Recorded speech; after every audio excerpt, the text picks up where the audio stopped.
Welcome, welcome, welcome to the Scottish Watches podcast. Now, we have a guest who I'm not going to introduce, because if I do, I'm going to hash up his name, so I'm going to let him do that in a wee second. But this guest has been, shall we say, quite prevalent on the internet in the last few days due to a story that he is actually the centre of. So for anyone that doesn't actually know about this story, and I mean this has lit up the watch community like nothing I've seen in the last 3 years have been involved in things. On Friday a post went up on the Rolex forum, which is one of the most popular internet forums for watches, explaining that a gentleman had been sold a watch that turned out to be a replica. The person that sold him this was Chris from Horology House. That's a big deal if you watch YouTube videos to do with watches and horology, because his videos were fantastic quality, some of the best macro shots ever, watchfinder level quality. So when this hit, and Chris being a bit of an internet celebrity when it comes to watches, there was a lot of discussion quite quickly. I was actually working at a wedding doing some filming, so the phone was in my pocket, but it was blowing up. People were getting in touch left, right and centre across all platforms, text messages, WhatsApp, Instagram and email. And by the time I finished work and started reading through the threads, I think it was up to about 7 pages in the first day. Lots of people coming forward with information, lots of back and forward. A lot of naysayers saying, Chris probably would never do this, how could this have happened? But after reading through all that, I got in touch with the original poster of that thread and asked if we could be put in touch with the gentleman who purchased the watch, and we have got him on the show today. And since I'm not the greatest with pronunciations, I'm going to let our guest introduce himself. So guest, can you tell us who you are and where you're from? Okay, guys, thanks for the invitation to join you today. My name is Shohaib. I'm from Brisbane, Australia, originally, currently working in the GCC, based in Bahrain at this time. And I'm here to tell you about an unfortunate experience that I had in recent months regarding purchase of a Rolex Daytona watch. Yes, so I think everybody now attention is perked because they have recognised exactly who it is that we're speaking to. I should also say at the start, when we're recording this, that we have also reached out to the other party concerned, who has said that they will come on, though, to be honest, I'm not holding my breath. Much as I'm sure Shohaib was not holding his breath after a few months of being given the runaround. But before we get into the whole Horology House thing, let's find out a bit about you and watches, because I'm sure that this whole escapade was not... You didn't suddenly wake up one morning and decide to buy a random Daytona on the internet. I'm sure that there is a bit more to your watch collecting history, so... Let's do a wristwatch check. What are you actually wearing now? And please don't tell me it's a Daytona. I wish it was and a real one, but no. I'm wearing a AP Royal Oak today. So it's not my daily typically, but I've been feeling a bit sorry for myself, not quite receiving my Daytona. Or receiving one that wasn't quite a Daytona, so I've been wearing this for the last couple of days to sink my sorrows a little bit. What model number is it? 15400? 15400. 15400. I wish it was a 202, but it's not. Yeah. Well, I hear that you can get 202s on the internet, but maybe you don't want to try that again. No. Anyway. So talk us through how on earth you got into collecting watches. What started? Because clearly this isn't your first rodeo. No, not at all. I guess all of us are kind of into it to a degree, and you sort of start off with buying according to what you can afford. So started off with a tag probably 10 years ago now, I guess. Just a very basic tag Heuer, and then as time went on, I bought a Rolex Deep Sea, and then a Speedy, and then I got the AP not that long ago, probably about a year or 18 months ago, and then the next one was supposed to be the Daytona, but obviously I'll need to revisit that plan now. The Daytona's a bit sore for me now, so maybe I'll move on to something else. Cool. So how on earth did this all start then? Well, I was actually back home on vacation, back in November. So every 6 to 9 months or so, I typically would go back to Australia, visit the family, see the parents, and all that sort of stuff. So while I was back home, I saw an advertisement on a page that I've been following for some time, and I actually bought my AP off a seller on that page, the AWBSS page that I'm assuming that you guys are aware of, and a lot of the followers are aware of now based on the story. So that's a page with about 14,000 followers at that point, or members, I should say, which was an Australian page for basically buying and selling watches. Mm-hmm. So I saw this watch come up for sale. It looked like it was a bit cheaper than market. It was advertised. It was a black Daytona, advertised for, I think it was 29.5 AUD, and had a chat to the boys. I have a little watch group chat on WhatsApp, and said, what do you guys think? Might pick it up.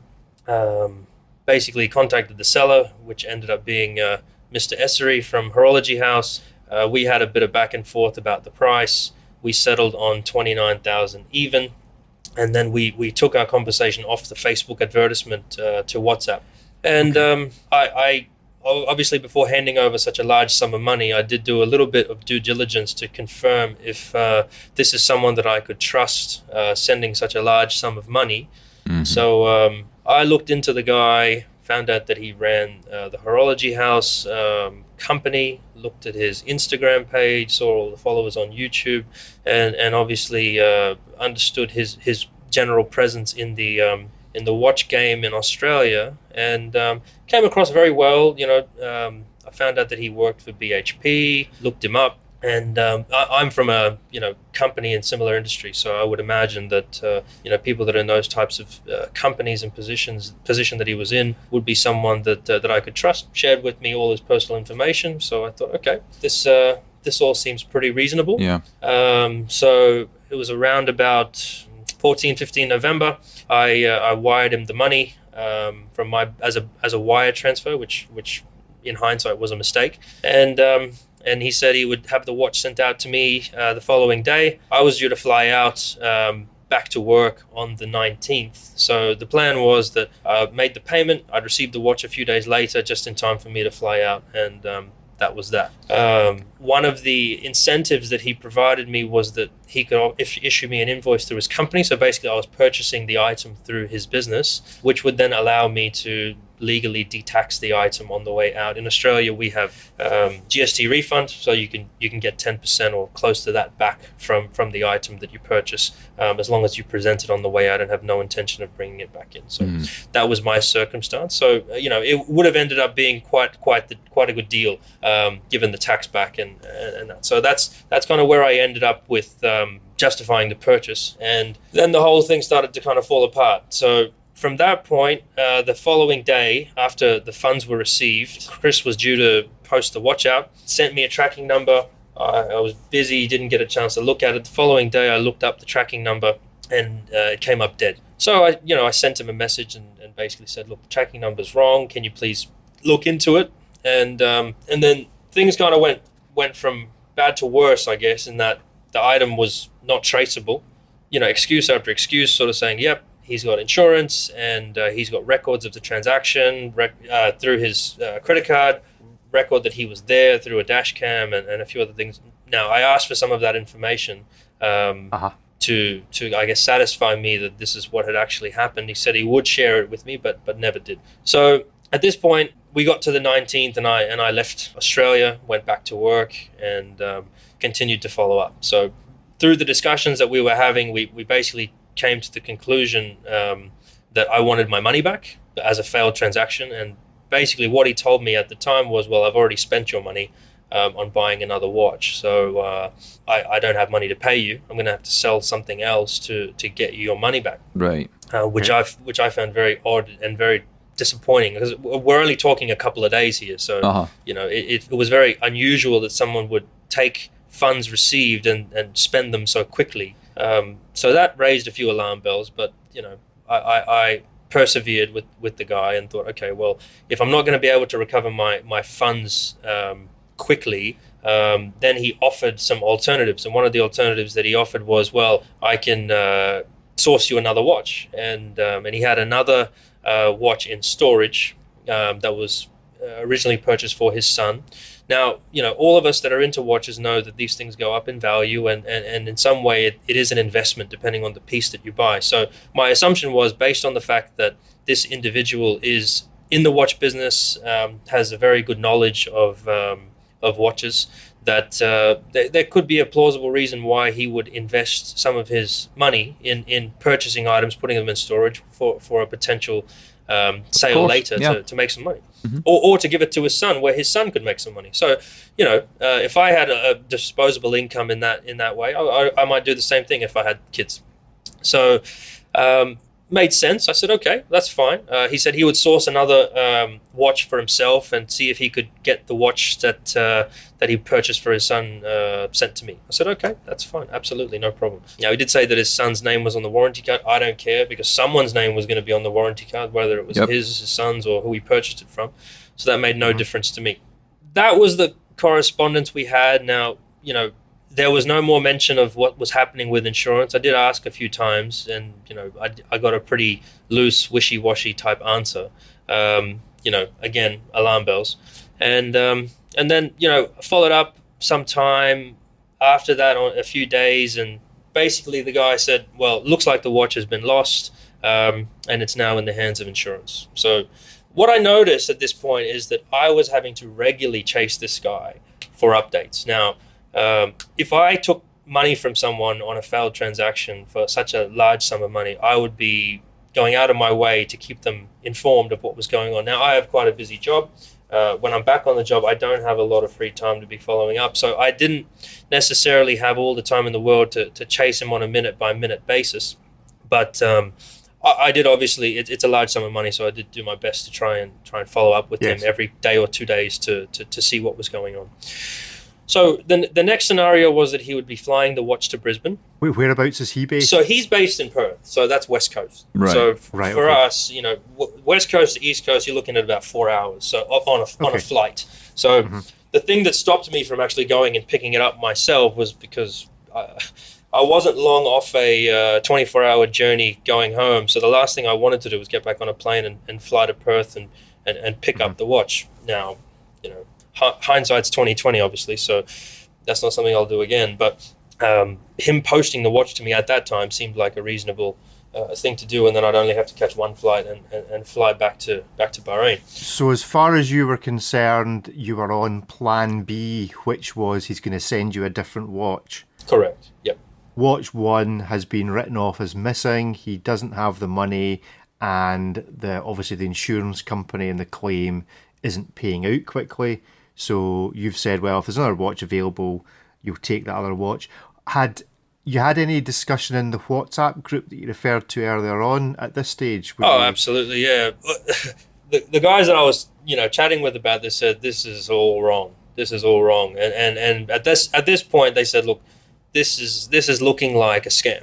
But obviously, with me not having any bargaining power here, that my funds have been received by this person that I don't know, and me not having anything in possession as a trade, I really had no choice but to shut up and wait type of thing.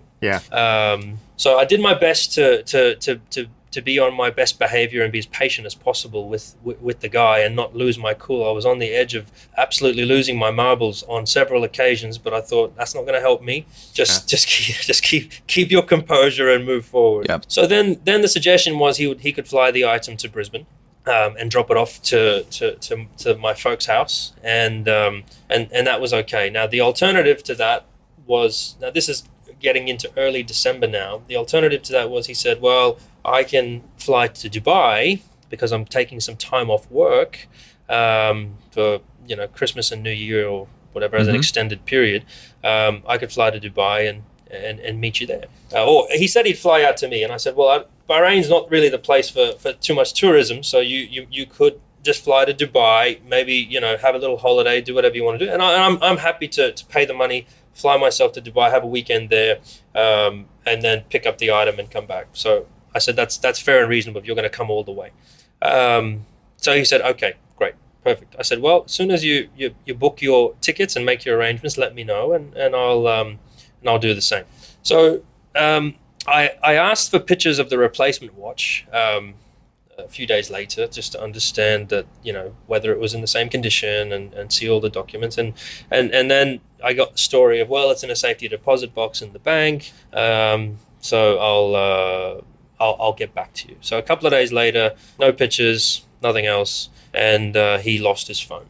Okay. From that point, he then gave me some dates and said he'd be in Dubai from I think it was the 12th to the 16th of January, and sent me a little screen grab of an image where he was having a discussion with some watch dealer or some watch company, where he was going to link up with them and review some of their high-end items. So I said, okay, no problem. So I continued to follow up. We didn't really have a lot of correspondence over the Christmas period, which I thought, okay, that's fine. He's told me the dates he's going to be in Dubai. I don't need to hassle this guy. He's probably on holidays with his family and that type of thing. Okay, no problem. Yeah, I'm as you're speaking, I'm following along the WhatsApp trail. So Right. I think we're up to about sometime between the 5th and the 11th of December, when he talks about his new phone to you on WhatsApp. For Right. show notes, we'll put a link here. Yeah. So for those of you that are following along at home, a bit like Read with Mother, for those of you following along at home,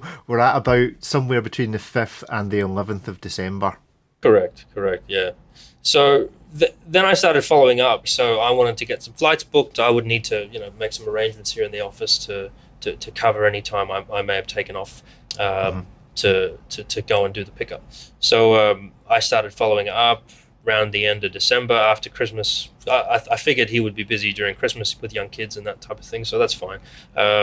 So started following up, and I couldn't get hold of him. So about a week went by. Then he sent me a message saying he was helping family members, or I wasn't sure if he said family members or friends with the bushfires in New South Wales. So I said, oh, okay. This is a big no-no for us, for us Australians, because the bushfires were really serious, and if anyone had trouble there, you have all the sympathy in the world from me and probably any other Australian you talk to, because it was quite a significant event for us in Australia. And me being away, I have that nostalgia about Australia, of course, because not living there for quite some time, the homeland, where I grew up and where the family is. And unfortunately, my family wasn't involved in any of those issues, but people I know were, and obviously a lot of people were impacted. So I said, no worries at all, fully understand, that's okay. Mm-hmm. Just let me know when you get back. So I did follow up with him a couple of days later, and he just wasn't getting back to me. So around about 9-10 January, I believe, he then got back to me and said, look, I'm really sorry, this issue with the bushfires has totally messed me about, and I'll either just wire you the money or send the watch to Brisbane. Yeah. So this is the 9th of January, which follows on from an excuse given about volcano that happened in New Zealand. Yes. Now, whether he had friends or family involved with that or not, deepest sympathies if there was, but obviously it was given as an excuse for not doing his business with yourself. But yeah, we're on to about the 9th of January again for those following along at home. Yeah, so at this point, I'm thinking this guy is either the unluckiest person in the world right now, or I'm getting told stories. So as a side conversation, I'm giving play-by-play here to my to my network of advisors on the watch story that's unfolding. I can imagine. And they're all just tearing their hair out, saying, go to the police, or you need to take further action here, because this is starting to get fishy. And I gave the guy the benefit of the doubt, and I said, okay, look, this is okay. I understand these things happen.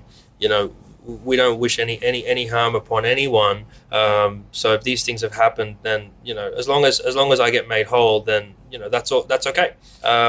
So I requested him to just refund me the money, because it was all just getting too messy. Yeah. So then basically he said, okay, no, I'll send you the watch. Pardon me. So so then I had to tell him. I couldn't hold my breath anymore. And I said, look, this is really starting to get weird. So if you don't send me the watch or the money, I'm going to have to start taking appropriate action, because it's just dragging on and on and on. So then, being quite well spoken, and he writes well, and it makes you feel very comfortable about his circumstances, and quite believable. So he said, okay, no worries, I'll get you the watch sent, let me make this right, and on and on and on, and all that sort of stuff. And I said, okay, well, I've been, and I told him, I said, look, I have been totally easygoing through this whole process. I have given you no hassle about this. It's been, since the middle of November we started this journey. It's now getting towards the end of January, and there's still no sign of a watch and no sign of any money. So the 23rd of January, he pulls the watch out of storage, allegedly, and he says he's going to deliver it the following day. So sends the watch, tracking number checks out. So I'm thinking, okay, this is good. Now this watch is arriving at my parents' house in Brisbane, who have no idea about watches, no idea about any of this. Right? Okay. So, okay. And do they know any of the story as to why they're getting a watch delivered to them? I gave them a very brief version that didn't involve me handing over a whole lot of cash for several months. Yep, well played. I wasn't going to get away with it if I didn't tell them the full story. So I gave them a summarized version that didn't incriminate me with losing $29,000 by sending money to a stranger. So and just to say, for those that are listening, 29,000 Aussie dollars is about £15,500. Yeah. But there you go, just to give you a feel for those that aren't familiar with Aussie dollars. Sure. The watch turns up, the DHL checks out, the watch turns up to my house. Great. So the first thing I did, because I was totally suspicious at this point that something was wrong. So the first thing I did was I told my old man, I said, look, please take the watch in the box, the whole thing, and take it to Rolex in Brisbane and have them check it out. So right, okay. My old man goes down to the Rolex shop. He shows it to the guys there and says, my son's bought this item and he's asked me to verify it. So the guys sort of taken it out, had a look at it, and pretty much laughed him out of the shop and said, sorry mate, that's a fake. Oh shit. Dear. And this was a Rolex AD? Yeah, an AD. Yeah. Right, okay, yeah. Yeah. Okay. So there's only one Rolex AD in Brisbane, and that's where he took it. So actually there might be others, but anyway, so he's taken it to the main Rolex shop in Brisbane, and they've said no, this is a fake, and started to show him some of the things that were sort of wrong with it, and showed him the bracelet and pointed out a couple of things. But obviously not being a watch guy himself, he said, well, okay, no worries, I'll let my son know, and he'll deal with it as required. So at this point, my old man's taken the watch home, and I've called up some of the guys and said, look, one of the guys that the gentleman that posted the whole thing up online for me, he has a Rolex Daytona white face. So what he did was, I asked him to take it. I was a very detail-oriented guy, so I said, can you please take it home and have a really good look at it? So he's taken his watch and the item we received and thoroughly looked at both, taken some close-up images, demonstrated all the issues with the watch, the box, the warranty card. I mean, it was, I guess, looking at it, just looking at it with the naked eye, there's a few things you can kind of see. I mean, the box is obviously fake when you compare it to another one, the warranty card and some other things. But when you look at the actual watch, it looks okay. But when you start to look at it in detail, then you can really see all the differences between a genuine item and the fake. Well, there's a point, because you've just said there, you had to do a comparison. Somebody buying a watch that didn't have something to compare to or didn't take it as an AD, they could be easily fooled. Oh, absolutely. Yeah. Absolutely. To be honest, if I didn't have this, run around of a situation and all of these stories from Chris, there is a possibility that watch may have sat at my house for a while without getting checked. But the reason I got it checked immediately, I probably would have anyway in the coming days, but I got it checked the first day because the trust was kind of gone at that point with the seller. Yeah. So your friend did the comparison photographs, and how did he did the comparison, took the photographs, got all the evidence, and then I sent a slightly sheepish message to Chris, saying, look, summarizing, basically saying there's a few issues with the item that you've sent me, namely the box, and the warranty card doesn't have your son's name on it, and it also isn't the same date as what he originally said. So he said it was dated, I believe, April 18. It turned up June 19, and things just didn't add up. So I kind of summarized it in a few brief points without going into too much detail or sending him any of the images, because I didn't want to scare him off. And for me, if I sold someone a car or a watch or a whatever, and someone accused me of selling them a fake or defrauding them, I would be quite offended. Yeah. Because I consider myself, and I'm sure you guys and most of our followers here would be good, honest people that aren't trying to rip anyone off. So when I asked the questions, I didn't get the strong reaction that I was expecting. He kind of provided a few excuses and kind of tried to brush them away as non-issues, but he never at any point said, well, take it to the dealer and have a look, and I want some proof that you've done that, or show me the photos of the watch, show me the serial numbers. Are you trying to scam me? Yeah. Because I mean, the assumption would be you've sent something genuine, and if the guy on the other end's calling you a liar, you would definitely not be a happy camper. So at that point, I knew for sure he knew what he sent me, and he knew that he was trying to scam me and got caught. Yep.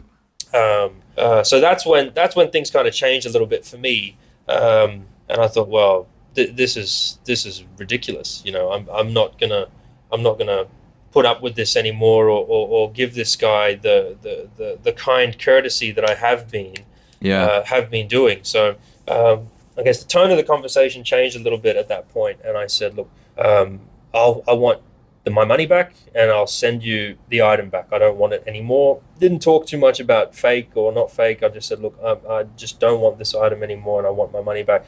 And if you're not going to provide me my money, then I'll be contacting the police, and I'll be contacting Consumer Protection Western Australia, because I looked up his ABN. It's registered in Western Australia, not registered for tax, by the way. So the tax receipt that he was proposing to give me would have been illegal. There was no invoice number on the invoice, assuming that I was dealing with an honest, trustworthy person. Yeah. So then there was a bit of sort of an argument back and forth about amounts. He wanted 50%. He would pay me back and then 50% on return of the watch. I said no. So I got 2/3 back, which he wired me, and then I posted the watch. I had the watch posted to him, and then I got the balance 7,000 back. And then he refers to in the WhatsApp group that he's obviously now got the money, whereas before he didn't have the money because he said he'd spent the money you sent him. Yeah. So what he said in the beginning was he was helping family members or friends with the bushfires. Then later he said it was actually his parents that their house. It was their house, his parents' house that went down, and you know, he gave me a bit of a sob story that his mother was really struggling to deal with it, so he had to go and deal with it with his father, and these types of things. So what he said as his answer to where the money came from to pay me back is that insurance claims were starting to come through, and he was getting funds back. Is this the point here where he sent you images of what he claimed to be his parents' house on fire? No, he actually didn't send those images to me. He sent those images to another individual that he was also running a very similar story to around the same period of time, November, December. Right. So that image ended up coming out later on the forums after we uploaded the summary of events relating to the story, and then obviously other individuals came forward and said, well, this has been happening to me too. Yeah, because the stories are so similar, it's been told in a similar way. I was a little bit confused there as well, because obviously there's been 50 pages worth of reading and everything else. So exactly. Yeah. So I got the money back, and prior to receiving all the funds, I started writing some notes about what had happened and pulling together a bit of a report, because money back or not, I already started contacting the police in Australia, and I contacted the the Consumer Protection Department as well. So I lodged complaints with both of them, and started writing a report of a summary of events, so that I had documentation ready to go when requested for it from these two entities. I called the police first, and they referred me to Consumer Protection, and then I started to pull this all together. Now, my theory, and the theory of those of us that were sort of keeping up to the play-by-play, was that this was definitely not this guy's first time around, because his story was just too smooth, and he just seemed like a compulsive liar based on what had happened, and excuse after excuse. And there's certain things that I think are just off limits. Certain things, whatever you're doing, whether you're telling white lies or whatever you're doing, there's certain things that you just don't talk about. You wouldn't say, oh well, my parents died, or something happened, or someone's got cancer, or there's certain really serious things that you just don't. They're just in the off limits basket. But this guy definitely, none of that applies. After seeing what we've seen from others, he said his wife had a miscarriage. He said parents' house went down using a stock photo of someone else's house that really did go down, and all sorts of other things that have come out now. It was clear that the guy was a total scammer. So at this point, when it all happened to me, unfortunately, I got my money back. I said, well, this is either going to happen to someone else in the future, or this is already happening to other people, and we just don't know about it, because him being the starter of that forum, AWBSS, it's clear that he had the ability to control what was said or not said on that forum. Now, obviously, I'm sure there's a lot of honest people, and some of the moderators on that forum, I am sure are completely honest people and have no involvement with these shady dealings. But him being able to control the narrative meant that if anyone wanted to complain, he could just kick them off the forum. So, people probably didn't know what he was up to. So, and I was, as you can imagine, very, very annoyed and upset about what had gone down, because I had a few sleepless nights about this, thinking that how silly was I to do this and trust someone that was a complete stranger with such a large sum of money. I felt pretty silly. So I thought, I'm going to out this guy, and I'm not going to let this stand. I mean, I could have just walked away. I got my money back, and that was it. But between myself and a few of my friends, we said, we can't let this happen again, and we need to make sure that this guy gets outed for this, because this is just not right. Yep. So I finished up my report, and I sent it to some of my friends to have a look at it and just make sure that it was all in accordance with what had transpired. And I went through my WhatsApp messages and come up with the dates and made sure everything was accurate. And by the time I woke up the next day, or was just getting my day started, my friend had already posted on online, and then 50 pages of comments started to come through, and the problem was, no one really, well, not no one, but there were a huge number of people that called us out, both my friend Rob that posted it and I, saying, you guys are liars, and you guys are just trying to ruin this guy's reputation. Right. And that was really surprising to see how many people came to his defense. So at this point we then had to. So Rob told me, you're going to need to produce your WhatsApp transcript, because otherwise no one's going to believe your story. And I was reluctant to do that, because obviously there was some personal information in there, and there was a lot of stuff in there that I really didn't necessarily want, the random person on the internet to know about me. Mm-hmm. But I was actually at the gym that morning, and I was getting all these messages come through, and they said, well, you need to submit your WhatsApp transcript. And I didn't have time to edit it to pull all the information out. So I sent it to my friend and said, just go ahead and upload it, because this demonstrates that the story is real. All of the WhatsApp transcripts, the photos, everything demonstrates the evidence that people will need to see that this is completely true. Mm-hmm. And there's nothing false in that. I mean, I don't know the guy. I don't know him from Adam, so I have nothing to gain or lose by discrediting him or discrediting anyone. I'm more than happy to just mind my own business, stay in my box, and enjoy a few nice watches. I have no interest in in getting involved in other people's lives and discrediting anyone. So that kind of surprised me, that the online reaction to some people. So we put it all up, and we let people decide for themselves what they thought about it. And I guess the outcome of what's happened here demonstrates the kind of individual we're dealing with, because I wasn't the only one that got ripped off here. So I've got a list right now on my laptop of 12 people that I've been in touch with that have been scammed by the same guy. Now, some of those people have got their money back,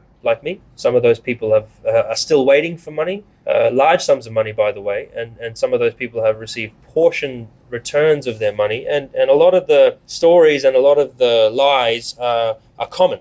So it's quite clear that this is not an accident, or this is not someone acting in haste and saying, "Oh, whoops, I've made a mistake," or this is a calculated individual that's going out of his way to do this. This is not there's a few comments online that people said, "Oh, perhaps he's just made a couple of mistakes, or perhaps he's not in a good way at this moment." I mean, some of these people have been scammed back in 2018. Whoa. So, I mean, I'll be honest, that was my take on it, was that I struggled to believe that this was premeditated from the start, rather than it being just a guy getting himself into bother, and rather than fessing up at an early stage that he had a problem, actually just compounding the problem. A bit like getting yourself into a credit card or gambling debt, just rolling the dice again to try and get out of it. Yeah, sure. And I could have seen how, with just your story,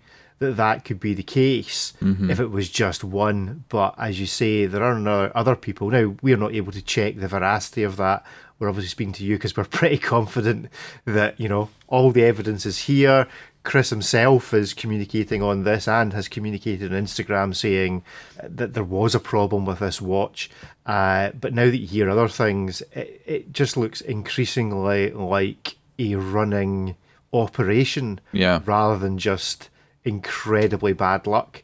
But we've reached out to Chris, asked him to come on and explain himself, so we'll see if and when that happens. We can only be fair in asking the questions. Yeah. Absolutely. But so where does this leave you now, other than never wanting to do another internet transaction ever again?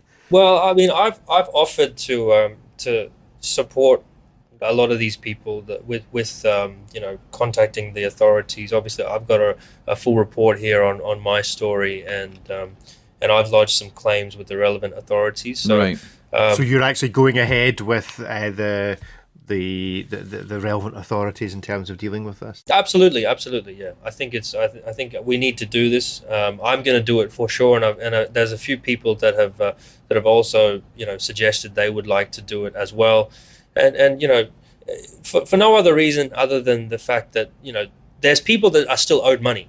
Yeah. So if we don't report it, then those people are less likely to have action taken to either. I mean, I don't know what will happen to their funds and whether or not they'll get it back, but this will definitely be a step in the right direction for them to recover those funds. If we just say nothing and leave it alone, then they're just individuals that are contacting the authorities with a one-off story. Whereas the more of us that come forward and say this business is doing something illegal regarding the tax office for one, and also taking people's money and not providing a product, or providing a fake product in my case, then there's a much higher chance that it will get looked into by the authorities and relevant action will be taken. Mm-hmm. And what are the laws and regulations like in Australia in terms of passing off and this kind of consumer protection?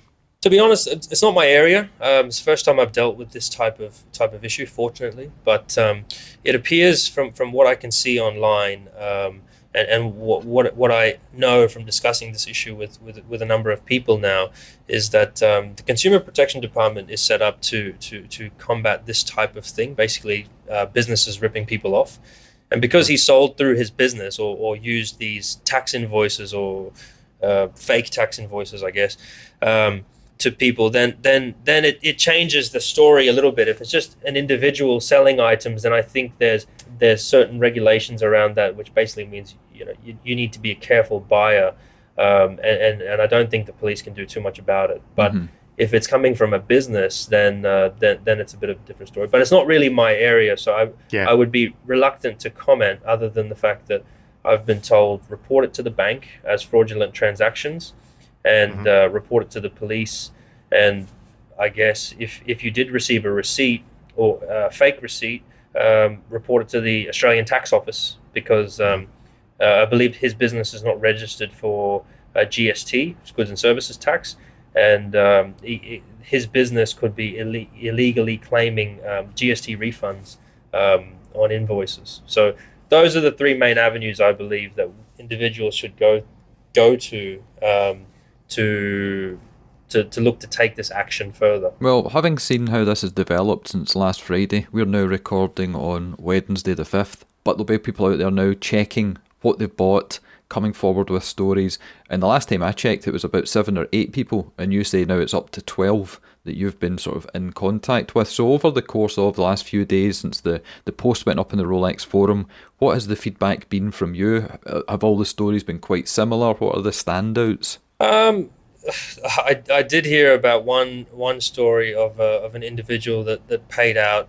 I think it's a bit complicated, but basically the guy gave Chris a number of watches to sell, and he would get I think it was a platinum day date in return, which is, I think in Australian dollars, you're looking at 70, 80, 90,000 for one of those watches. So, right. I mean, that's one significant event. And there was another individual that gave him about 60,000 for some other items.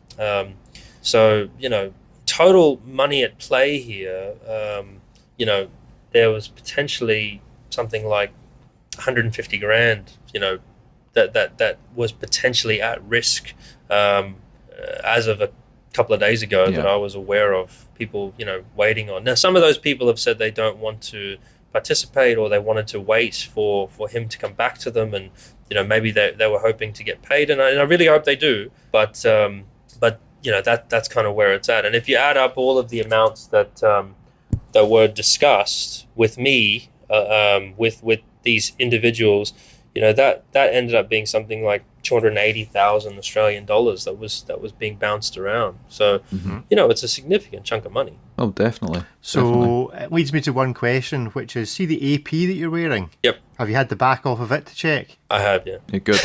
Well played. No, a few listeners and people had commented on the videos and whatnot that we've already touched on, saying, why didn't you pop up sooner to let people know? And the answer to that you've given is you were carefully watching your step, teasing him along to get your money back.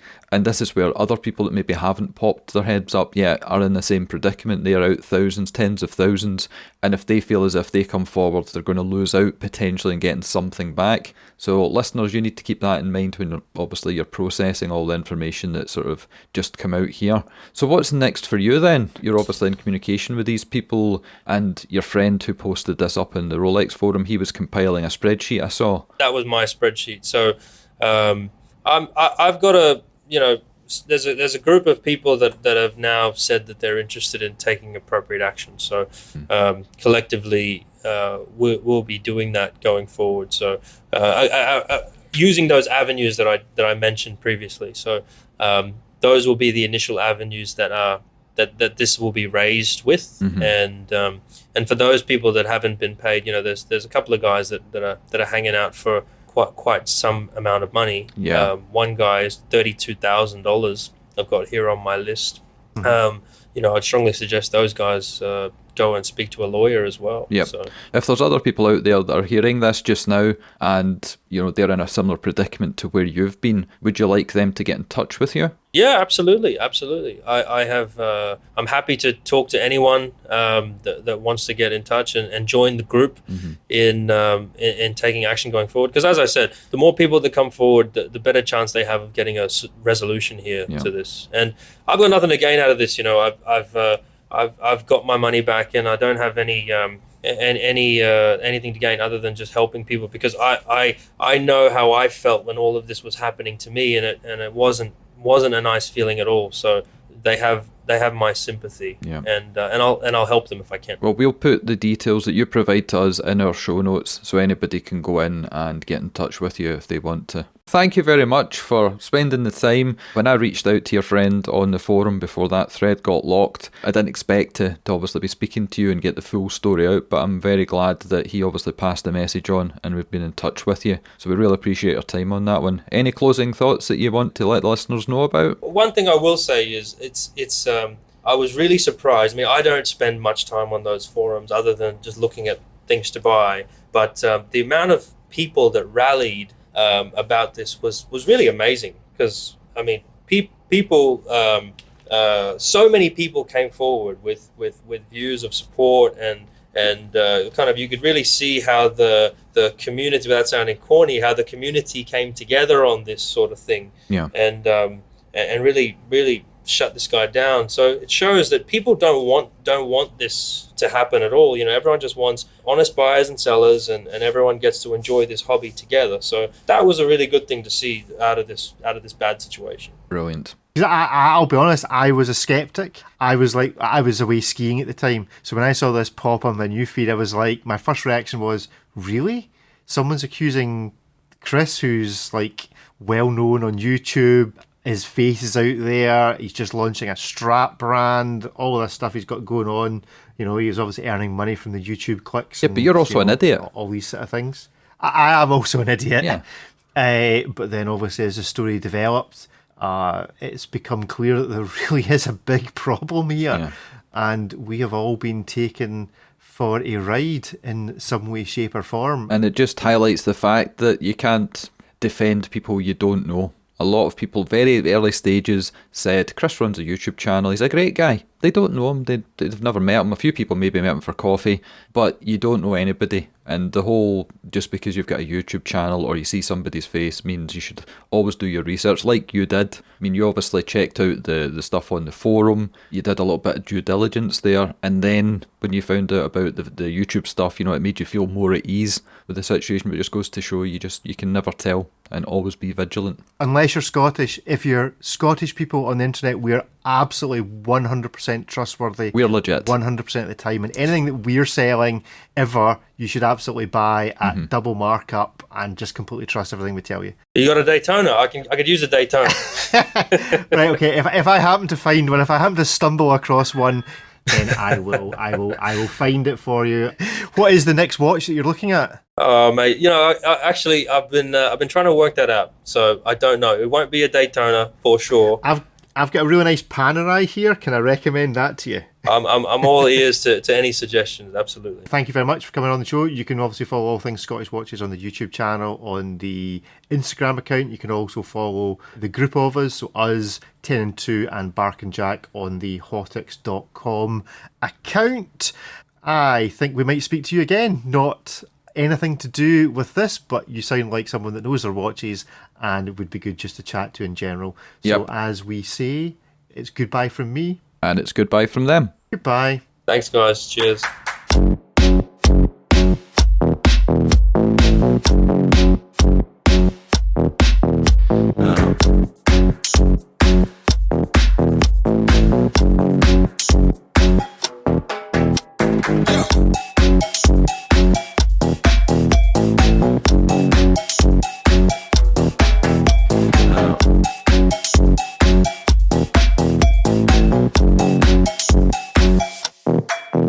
No.